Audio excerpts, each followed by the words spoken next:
Assalamualaikum warahmatullahi wabarakatuh. Innal hamdalillah nahmaduhu wa nasta'inuhu wa nastaghfiruh wa na'udzu billahi min shururi anfusina wa min sayyiati a'malina. May yahdihillahu fala mudhillalah wa may yudlil fala hadiyalah. Asyhadu an la ilaha illallah wahdahu la syarikalah wa asyhadu anna Muhammadan abduhu wa rasuluh. Allahumma shalli ala Muhammad wa ala ali Muhammad. Amma ba'. Kepada Dr. Akla MPD, kepada Dr. Miftah Wangsa Danureja MPDI, dan kepada rekan-rekan yang insya Allah dimuliakan oleh Allah Subhanahu wa Ta'ala. Pada pagi menjelang siang hari ini, saya akan menjelaskan terkait dengan jenis-jenis penelitian kualitatif. Sebelum kepada jenis-jenis apa saja jenis penelitian kualitatif, maka ada baiknya kita mengulang tentang pengertian penelitian kualitatif. Menurut Moleong, penelitian kualitatif adalah penelitian yang bermaksud untuk memahami fenomena tentang apa yang dialami oleh subjek penelitian.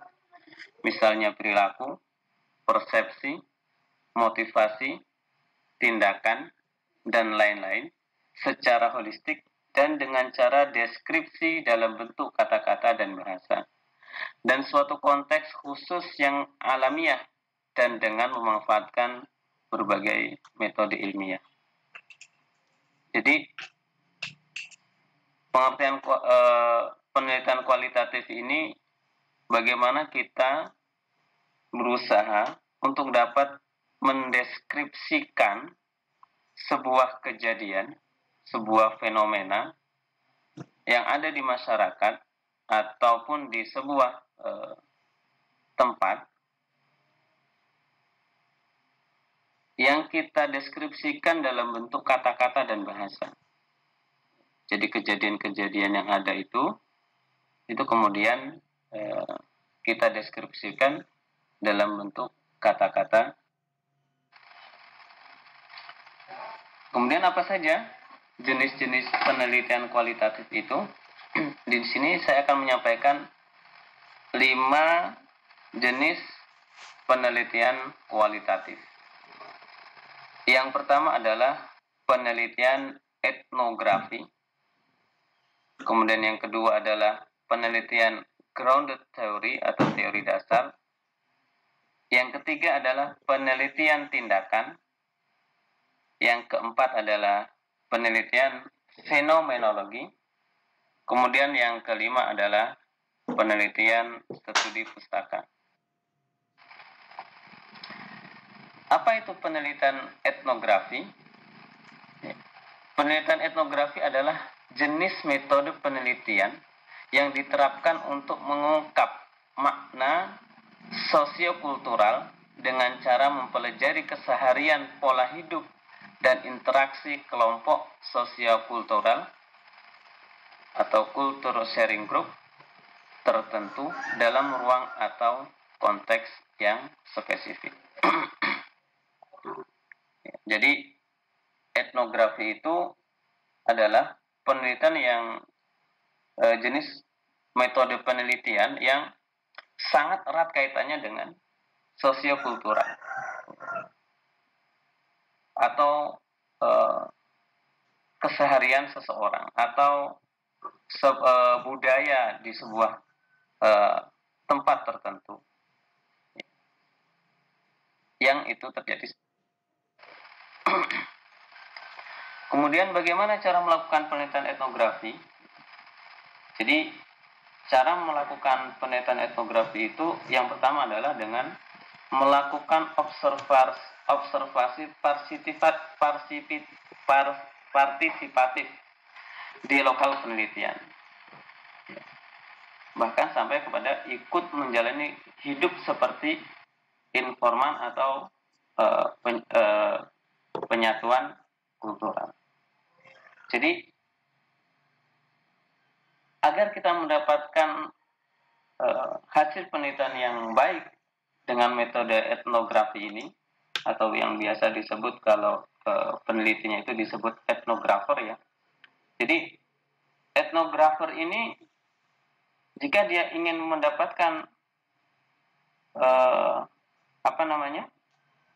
hasil yang baik, maka dia harus melakukan observasi yang partisipatif ya di lokal penelitian tersebut. Misal kita akan meneliti di sebuah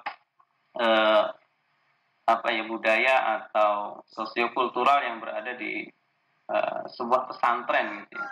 Di sebuah pesantren terkait bagaimana sosiokultural yang ada di situ. Maka kita akan mendapatkan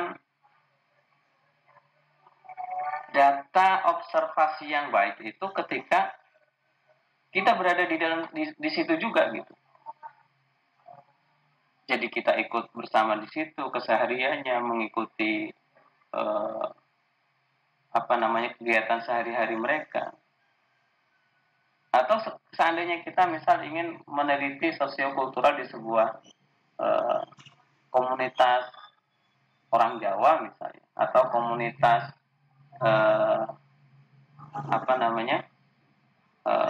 orang Arab yang ada di Indonesia gitu. Maka kita akan mendapatkan hasil yang lebih baik ketika kita memang melakukan observasi partisipasi ini dengan kita ikut menjalani kehidupan mereka. Kemudian yang kedua adalah penelitian grounded theory atau teori dasar. Dalam penelitian grounded teori atau grand theory atau dalam penelitian grounded ya, teori atau grand theory itu ditinggalkan oleh peneliti. Peneliti mengumpulkan data lapangan yang biasanya dalam bentuk kualitatif melalui wawancara mendalam dan observasi partisipatoris. Jadi dalam teori dalam penelitian grounded teori ini peneliti justru pada saat dia mau melakukan penelitian itu dia meninggalkan teori dasar gitu ya. Teori-teori itu dia tinggalkan. Tetapi dan dia mengumpulkan data lapangan yang di daerah di mana dia akan melakukan penelitian. Kemudian data tersebut menjadi dasar pembentukan teori. Dengan kata lain, teori berasal dari data di lapangan, on the ground. Oleh sebab itulah disebut grounded. Penelitian grounded membuka potensi lahirnya teori-teori baru karena data lapangan bersifat dinamis dan terus berkembang. Sedangkan teori yang sudah mapan cenderung tetap. Nah inilah menariknya, salah satu yang menarik penelitian grounded teori ini ya. Jadi penelitian grounded teori ini lebih kepada bisa dikatakan meninggalkan teori yang sudah ada gitu ya. Jadi grounded teori ini dia bagaimana mengumpulkan data yang sangat banyak dari lapangan yang dia akan teliti itu. Kemudian setelah mendapatkan data-data tersebut, maka dia akan mengumpulkannya, kemudian akan terbentuk sebuah teori. Bisa jadi itu teori baru atau teori yang bisa menguatkan teori-teori yang sudah ada sebelumnya. Akan tetapi yang sangat menarik dari grounded teori ini menurut saya adalah bagaimana dia akan bisa teori-teori yang sudah ada itu bisa berubah. Kenapa? Karena data lapangan itu sifatnya dinamis. Kemudian penelitian selanjutnya yang termasuk di penelitian kualitatif adalah penelitian tindakan. Ya.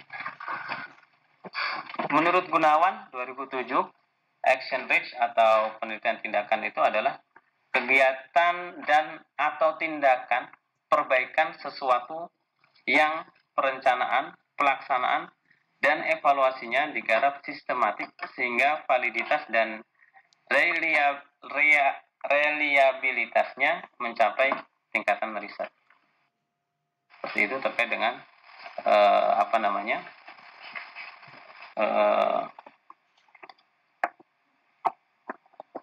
penelitian tindakan.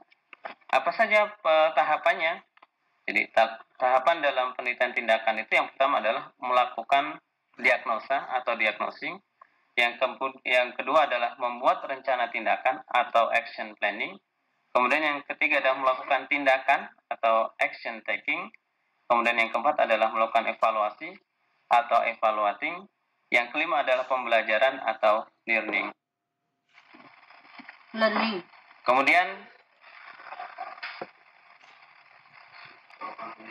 penelitian yang selanjutnya adalah penelitian fenomenologi. Istilah fenomenologi secara etimologis berasal dari bahasa Yunani, dari akar kata fenomenon atau fenomenon yang secara harfiah berarti gejala atau apa yang telah menampakkan diri sehingga nyata bagi kita. Itu disampaikan oleh Sri Jarkara 1962 halaman 192 dan Suprayoga dan Tobroni 2001. Seorang fenomenolog adalah orang yang terbuka pada realitas dengan segala kemungkinan rangkaian makna di balik, tanpa tendensi mengevaluasi atau menghakimi, sehingga bisa dikatakan fenomenologi adalah kajian tanpa prasangka. Ya, jadi penelitian fenomenologi adalah bagaimana kita meneliti terkait dengan fenomena-fenomena yang ada gitu ya, fenomena-fenomena atau kejadian-kejadian yang ada di masyarakat maupun di tempat kita mengajar atau di tempat-tempat yang akan kita terima. Kemudian yang terakhir adalah penelitian studi pustaka.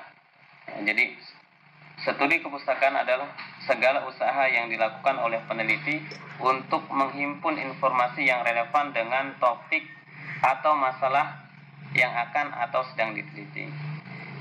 Kemudian, informasi itu dapat diperoleh dari buku-buku ilmiah, laporan penelitian, karangan-karangan ilmiah, tesis dan disertasi, peraturan-peraturan, ketetapan-ketetapan, buku tahunan, ensiklopedia, dan sumber-sumber tertulis baik tercetak maupun yang elektronik. Nanti kita lanjutkan pada forum diskusi. Mohon kepada Bapak dosen dan kepada teman-teman untuk memberikan masukan dan memberi kritikan terhadap apa yang saya sampaikan atau saya presentasikan, juga makalah yang saya buat. Terima kasih. Assalamualaikum.